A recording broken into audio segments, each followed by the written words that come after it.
Assalamualaikum warahmatullahi wabarakatuh. Perkenalkan, nama saya Fitratunisa, NIM 159. Tujuan saya membuat video ini yaitu untuk memenuhi tugas dari ujian akhir semester mata kuliah Ekonomi Produksi Pertanian Prodi Agribisnis Universitas Trunojoyo Madura. Di sini saya akan mereview jurnal yang berjudul Economic Efficiency of Soybean Farming Case Study in Blora Village, Rejoso District, Nganjuk Regency. Judul artikel yang saya review yaitu Economic Efficiency of Soybean Farming dengan jurnal Agricultural Socio-Economic volume 16 nomor 03 tahun 2016 dengan penulis Rini Dwi Astuti dan Indah Mustiko Ningsi. Reviewernya saya sendiri, Fitratunisa, tanggal 31 Mei 2021. Latar belakang, kedelai merupakan salah satu tanaman pangan strategis di Indonesia. Sejak tahun 1992, produksi kedelai dalam negeri tidak mampu memenuhi konsumsi nasional, yang berujung pada keputusan impor oleh pemerintah. Petani dalam negeri belum berminat untuk membudidayakan kedelai karena biaya produksinya yang relatif mahal, meskipun harga outputnya juga kalah bersaing dengan kedelai impor. Salah satu strategi untuk mengurangi ketergantungan kedelai impor yaitu dengan meningkatkan efisiensi usaha tani kedelai.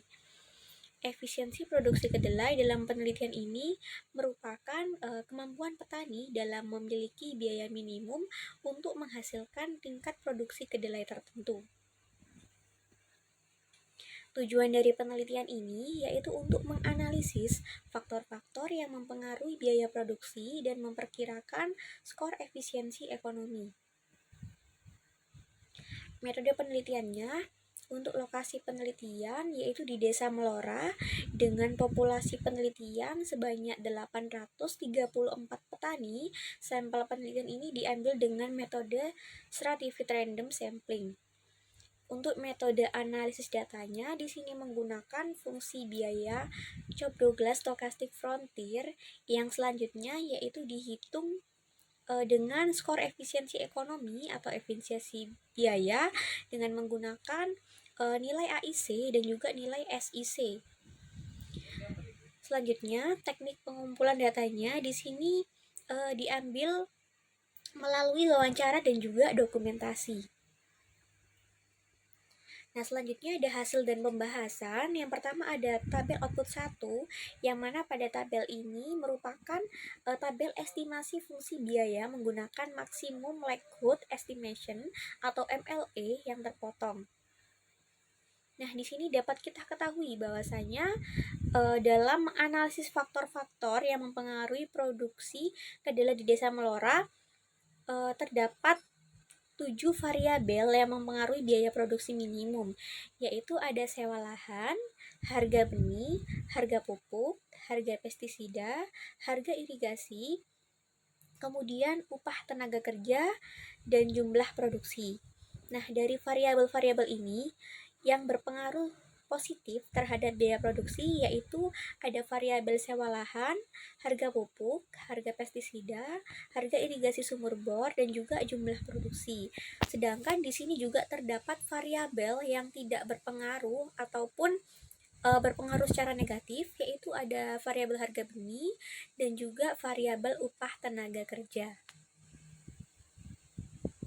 Nah, selanjutnya yaitu menganalisis efisiensi ekonomi terhadap agribisnis kedelai di Desa Melora, yang mana efisiensi ekonomi ini atau yang disebut dengan CE atau efisiensi biaya menunjukkan bagaimana kemampuan petani dalam memilih produksi minimum biaya untuk menghasilkan output tertentu.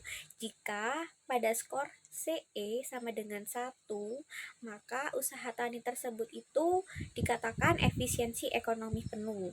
Namun, jika skor tidak sama dengan 1, maka usaha tani tersebut itu masih belum efisien secara ekonomi. Sedangkan jika skor efisiensi itu mendekati 1, maka menunjukkan semakin efisiennya usaha tani tersebut. Nah, pada penelitian ini, kriteria model terbaik ditetapkan pada model dengan nilai AIC dan juga SIC yang terkecil, yang mana skor AIC terkecil ini sebesar 0,0772 dan nilai SIC terkecil sebesar negatif 2,2686, yang mana nilai tersebut dapat diperoleh dari tabel output yang pertama ini ada di bawah, itu nilai AIC dan juga SIC. Kemudian dari tabel output MLE tersebut dapat diketahui bahwasanya petani kedelai di Desa Melorah itu belum mencapai efisiensi ekonomi karena hasil dari skor efisiensi ekonomi tidak sama dengan 1. Nah, yang selanjutnya ada tabel lagi. Di sini ada tabel output 2 yang mana berisikan distribusi efisiensi ekonomi berdasarkan asumsi distribusi setengah normal. Nah, berdasarkan tabel output tersebut dapat diketahui bahwasanya 50% petani pada tingkat efisiensi usaha tani 0,91 sampai 0,99 ini dikatakan setengah normal, yang mana menunjukkan bahwa petani di Desa Melora hampir mencapai efisiensi ekonomi atau bisa dikatakan hampir menerapkan biaya minimum untuk menghasilkan produk tertentu.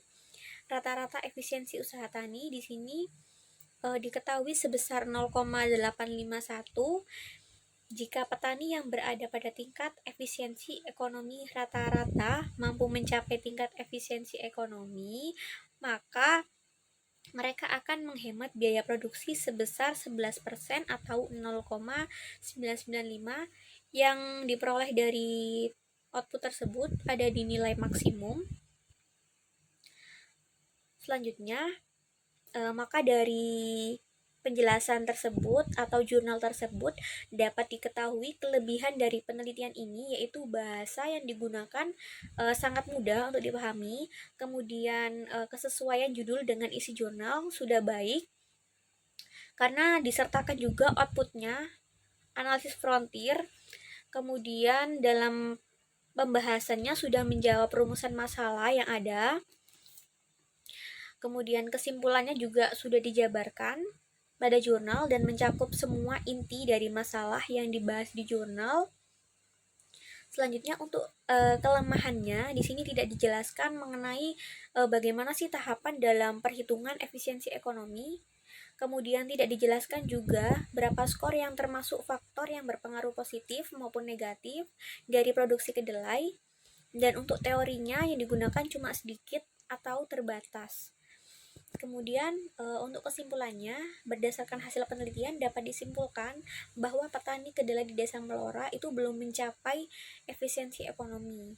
Artinya bahwa petani dengan tingkat efisiensi ekonomi rata-rata masih berpeluang untuk menghemat biaya produksi guna mencapai efisiensi secara penuh. Nah, untuk faktor-faktor yang berpengaruh negatif atau positif, di sini diketahui bahwa yang berpengaruh positif yaitu biaya produksi, sewa lahan, harga pupuk, harga pestisida, harga irigasi sumur bor, dan juga jumlah produksi. Sedangkan faktor-faktor yang berpengaruh negatif yaitu ada harga benih dan juga harga upah tenaga kerja. Nah, ini untuk daftar pustakanya, bisa kalian cari sendiri, dapat kalian baca-baca juga.